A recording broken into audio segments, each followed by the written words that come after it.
बात हो रही T20 वर्ल्ड कप के हवाले से पाकिस्तान वर्सेस नमीबिया मैच जो है वो खत्म हो चुका है। 97 फॉर ऑल 97 रन पर नमीबिया की टीम जो है वो ऑल आउट हो गई। पाकिस्तान इस तरह से सुपर 8 के लिए क्वालिफाई कर चुका है और बिल आखिर अब हम अगले मरहले में दाखिल हो चुके हैं। हमने नीदरलैंड के खिलाफ बड़ा करीबी मामला था, वो मैच जीता। हम अगेंस्ट यूएसए कह सकते हैं कन्विंसिंगली जीता, हमने पुराने कुछ बदले चुका है। तीसरा मैच जो कि अनफॉर्चुनेटली टीम भारत ने हमें शिकस्त का मजा सिखाया और अब चौथा मैच जो है अब वो नमीबिया के खिलाफ हम जीत चुके हैं। हमारे स्पोर्ट्स कॉरेस्पॉन्डेंट जो कि इस वक्त श्रीलंका में मौजूद है, आकिब कुरैशी, अस्सलाम वालेकुम। आकिब, आवाज आ रही है आपको? अच्छा चलें, टीम चेक कीजिएगा। सही सब 97 रन फॉर ऑल, ठीक है। अब अगर परफॉर्मेंस की बात की जाए तो उस्मान तारिक इस दफ़ा फिर चल गए, शादाब खान ने भी अच्छा परफॉर्म कर लिया, साइम अयूब भी अच्छा परफॉर्म कर रहे हैं, तो ये एक अच्छा कॉम्बिनेशन बनता हुआ दिखाई दे रहा है। ऑल्दो बाबर की बारी नहीं आई बैटिंग में आज।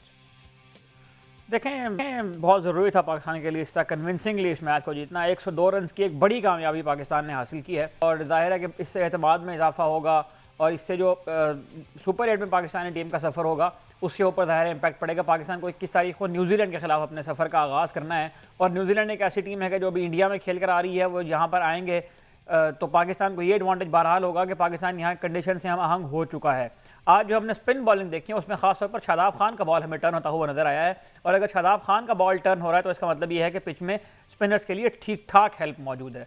मतलब कोई मामूली हेल्प नहीं है, बहुत ज़्यादा हेल्प है, क्योंकि शादाब खान का बॉल स्विंग होना भी तो ज़ाहिर है गैर मामूली वाक़या है, ये कोई मामूली वाक़या नहीं है।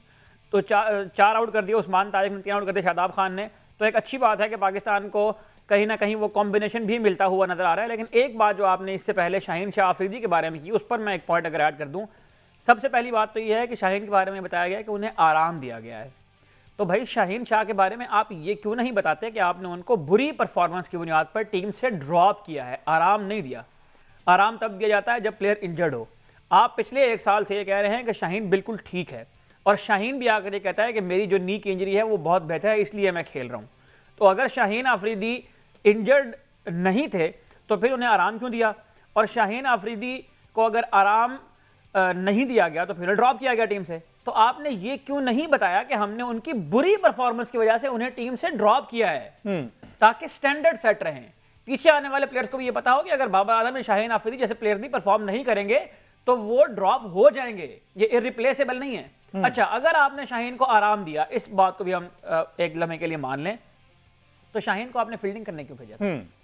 अगर आपने शाहीन को आराम, तो कंप्लीट रेस्ट दो ना फास्ट बॉलर को। वो रिदम रहे, फ्लो में रहे, जरा बॉडी हिलजुल होती रहे, इस वजह से बॉडी की हिल, ठीक है। अच्छा, उनसे क्रिकेट खिलानी है। वैसे भी रमजान का महीना शुरू हो गया, हिल वाले काम नहीं करवाने, अब जो है डांस थोड़ी करवाना है। आकिब कुरैशी ने भी हमें ज्वाइन कर लिया। अस्सलाम वालेकुम आकिब।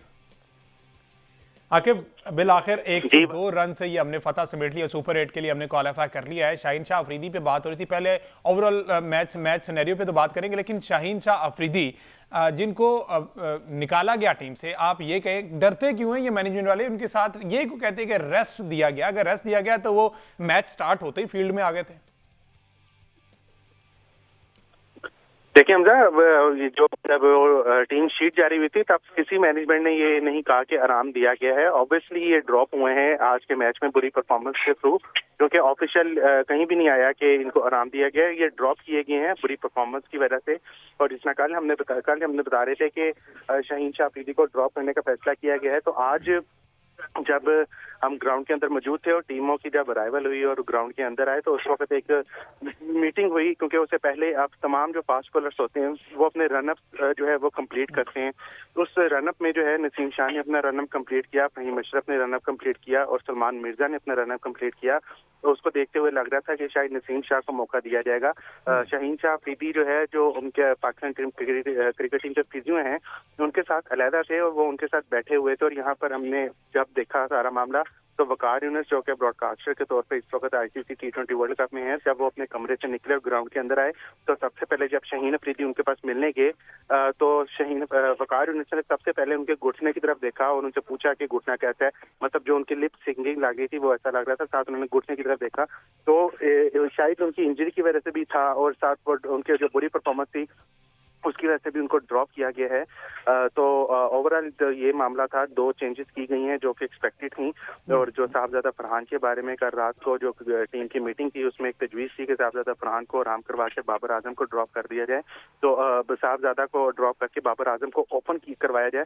तो वो वाली तजवीज़ पे मेरा ख्याल है इत्फाक नहीं हुआ मुकम्मल तौर पर, लेकिन उसका जो है वो जवाब आज साहबजादा फरहान ने दे दिया। जितनी अच्छी उन्होंने इनिंग्स खेली, शुरू में काफ़ी वो पैची नजर आए, बॉल उनके बल्ले पर सही आ नहीं रहा था। इवन क्योंकि पिच भी कुछ ऐसी ही थी, यहाँ पर सेट होना बड़ा जरूरी था। और हमने देखा जिसना उनके हाथ से भी बल्ला निकला, साहबजादा फरहान के हाथ से भी बैट छूटा जब वो लंबी शॉट मारने के चक्करों में गए।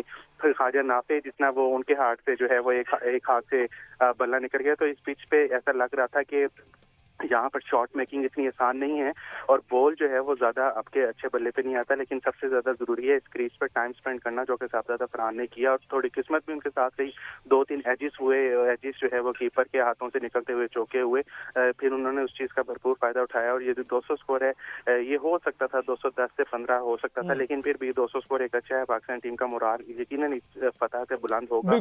लेकिन जब शायकीन क्रिकेट से हमारी बात होती है तो वो ये कहते हैं कि जब एसोसिएट टीम्स आती हैं तो आप उस वक्त कोई और पाकिस्तान की टीम आ जाती है, जब इंडिया के खिलाफ खेलती है तब कोई और पाकिस्तान की टीम आ जाती है, और बाकी जो टीम्स होती हैं Australia, New Zealand, England, south Africa, उसके खिलाफ जब पाकिस्तान की टीम चलती है तो कोई और टीम आ जाती है। तो इतना शायकीन क्रिकेट ने पाकिस्तान की तीन टीमें बनाई हुई हैं जो मुख्तलिफ टीमों के खिलाफ खेलती हैं, जो उनके लिए उनके नजदीक सबसे अच्छी टीम जो है वो एसोसिएट टीम्स के साथ जो मैच खेलती है वो है। लेकिन एक अच्छी जीत है, पाकिस्तान ने सुपर 8 के लिए क्वालिफाई किया है। अब अगले राउंड में पाकिस्तान का मैच जो सुपर 8 का जो होना है, सुपर 8 का पहला मैच ही पाकिस्तान का होना है न्यूजीलैंड के साथ कोलंबो में।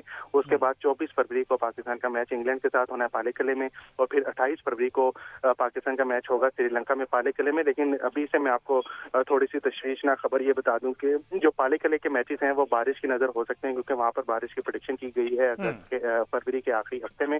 तो ये वाली भी सिचुएशन आप सारी देखनी पड़ेगी, क्योंकि पाकिस्तान का ग्रुप भी जो है टफ है काफी, जिसमें इंग्लैंड की टीम है, न्यूजीलैंड की टीम है और श्रीलंका जो कि अपने होम कंडीशन से बहुत मुश्किल टीम साबित होती है, वो भी अब इस टीम में है। तो यकीनन एक अच्छी जीत है, पाकिस्तान को इस जीत की जरूरत थी, स्पेशली जितना कि इंडिया की परफॉर्मेंस बिल्कुल पिछली परफॉर्मेंस के बाद इस जीत की जरूरत थी। और अब सवाल अहमद सईद साहब ये कि पहला मैच ही सुपर 8 में पाकिस्तान वर्सेस न्यूजीलैंड, और वो पहला ही मैच 21 तारीख को है, ठीक है। आज 18 तारीख, 19 और 20 2 दिन हमारे पास मौजूद है। क्या हम इसी विनिंग कॉम्बिनेशन से जाएंगे या फिर हम दोबारा उस मैच के लिए इब्रार अहमद को वापस ले आएंगे, शाहीन शाह अफरीदी को वापस ले आएंगे? क्योंकि जब आज स्टार्ट में पार्टनरशिप लगी अब नमीबिया के बैटर्स की, तो सलमान मिर्जा ने आके वो पार्टनरशिप ब्रेक की, ठीक है। उससे पहले आपने देखा कि मार पड़ी थी बॉलर्स को और वो एक अच्छा एग्रेसिव स्टार्ट देने में कामयाब हो गए थे। तो अब इसी विनिंग कॉम्बिनेशन से जाने के लिए मैनेजमेंट सोचेगी या फिर दोबारा से वो रिस्क ले लिया जाएगा? देखें, अगर कॉन्फिडेंस बूस्टिंग की बात कर रहे हैं तो मेरा ख्याल है कि वही टीम जो मैच जीती है, जिसने 200 रन भी किए हैं, जिसने आउट क्लास किया है नमीबिया को, उसे ही जाना चाहिए। लेकिन पाकिस्तान के अगर हम मिडिल ऑर्डर की बात करें तो उसमें यकीन एक क्वेश्चन मार्क मुस्तकिल है, और वो ये है कि सलमान अली आगा और बाबर आजम में से एक प्लेयर को होना चाहिए। तो मेरा ख्याल है कि बाबर आजम की जगह पर पाकिस्तान जो है वो कोई और ऑप्शन ट्राई कर सकता है। उसके अलावा पाकिस्तान को इसी टीम के साथ जाना चाहिए। लेकिन हमें जो प्रीवियस जो रिकॉर्ड है 6-8 महीने का, वो ये बताता है कि सलमान मिर्जा या और उस्मान तारिक या अबरार अहमद, इनमें से कोई भी आकर 3 या 4 आउट करे तो वो अगले मैच ड्रॉप हो जाता है। बहरहाल ये आकिब कुरैशी, इस हवाले से अब डेफिनेटली 1-2 दिन प्लानिंग भी होगी, मुशावरत भी होगी और सोच विचार भी किया जाएगा। तो शाहीन शाह अफरीदी मानते हैं कि वो उनको थोड़ा बहुत इंजरी का मसला है? क्योंकि कल आपकी एक वीडियो हमने देखी तो उन्होंने कहा कि पहले से बेहतर है। उन्होंने ये नहीं कहा कि आई एम 100% फिट, उन्होंने कहा कि पहले से बेहतर है।